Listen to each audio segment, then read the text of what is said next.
as the market has been changing a little bit, we're kind of seeing some signs of what had happened from, I'd say, 2010 to 2013, 14. Right.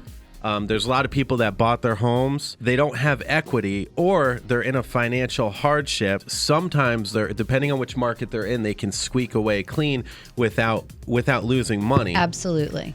And it's really critical that as a listing agent, you're having that conversation with your client very early in the listing presentation to determine, are you going to be able to walk away with no money out of pocket, a break even, or a little bit of money in your pocket? Or are we in a position where the property pricing is going to trigger a short sale where you don't have any money to come out of pocket? So short sales, may be a viable option for you. Again, it's when you owe more than what the home is worth, the bank allows you to sell it what they call short. Okay, this is a long time frame though. How long does a typical short sale with one lender take?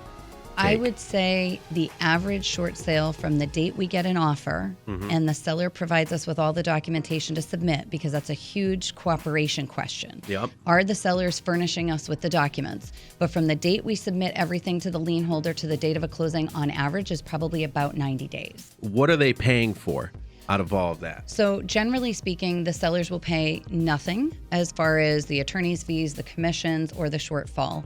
There's a few caveats. One is that there are occasions where certain expenses the bank will not agree to cover, such as maybe water bills, sewer bills, if there's a motor vehicle tax. The other thing is that some short sale lenders will require some sort of financial contribution as part of the negotiation. Generally speaking, though, probably about 90%, 90% of our clients walk away owing absolutely nothing to anybody. Essentially, it's going to be all the additional expenses that are associated with selling the home that have to be factored in above and beyond the mortgage debt. And it's not just what the principal balance of the loan is, Emilio. I can't stress this enough to homeowners.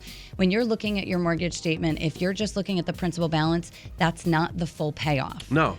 And if you've been in a situation where you've modified your home over the course of time because perhaps there was a shortage or a difficulty financially and you missed some payments and they agreed to modify, you may have additional debt that's associated with the property. And again, that may not even be showing up on your mortgage statement.